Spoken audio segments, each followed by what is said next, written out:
அஸ்ஸலாமு அலைக்கும் வரஹ்மத்துல்லாஹி பரகாத்துஹு. பிஸ்மில்லாஹிர் ரஹ்மானிர் ரஹீம். அன்பான சகோதர சகோதரிகளே, எல்லாம் வல்ல அல்லாஹ்வின் நல்லடியார்களே, இன்று நாம் காண இருக்கும் தலைப்பு குளிர் தரும் போதனைகள். இறை மறுப்பாளர்கள் மூட்டிய நெருப்பு அவர்களின் பார்வைக்கு சுட்டு பொசுக்கும் தன்மை கொண்டதாக தெரிந்தாலும் அதன் உண்மையான தன்மை மாற்றப்பட்டு விட்டது. அதை குளிர்ந்த தன்மை கொண்டதாக அல்லாஹ் மாற்றிவிட்டான். இதை குறிப்பிடுவதற்கு காரணம், குளிர் அதிகமாக இருக்கின்றது என்று தினமும் தண்ணீரை சூடேற்றி வைத்து குளிக்கின்றோம். ஜலதோஷம் பிடித்துவிடக் கூடாது என்று வெந்நீரை குடிக்கின்றோம்.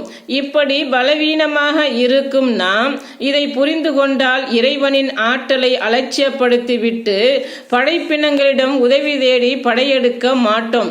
ஒட்டுமொத்த இடத்தையும் நடுங்க வைக்கும் குளிராக மாற்றாமல் நம்மை காப்பாற்றிய இறைவனின் அருட்கொடையை பொருட்படுத்தாமல் அவன் மீது அச்சமில்லாமல் வாழ மாட்டோம்.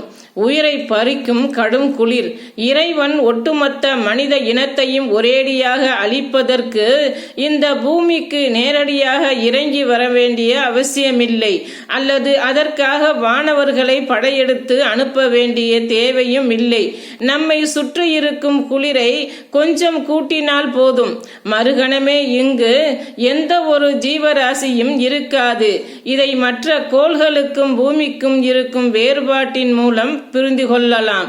பூமியில் மட்டும்தான் ஜீவராசிகள் வாழ்வதற்கு ஏற்ப வெயில், குளிர், காற்று அனைத்தும் சரியான விகிதத்தில் இருக்கின்றன. குளிரை குறிப்பிட்டு சொல்வதெனில், சூரியனுக்கு வெகு தொலைவில் இருக்கும் கோள்களில் மனிதனுடைய இரத்தத்தை உறைய வைக்கும் அளவிற்கு கடுமையான குளிர் இருப்பதால் அங்கு மனித இனம் வாழும் சாத்தியமற்றது என்று விஞ்ஞானிகள் தெரிவிக்கின்றார்கள்.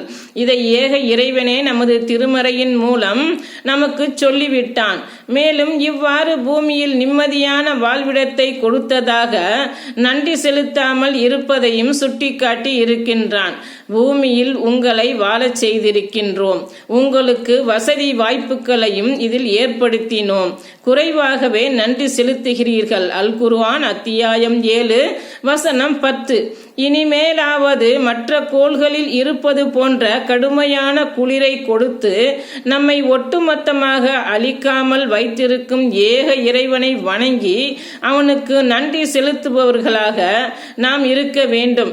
அவன் சொன்னபடி வாழ்பவர்களாக இருக்க வேண்டும். அஸ்ஸலாமு அலைக்கும் வரஹ்மத்துல்லாஹி பரகாத்துஹு.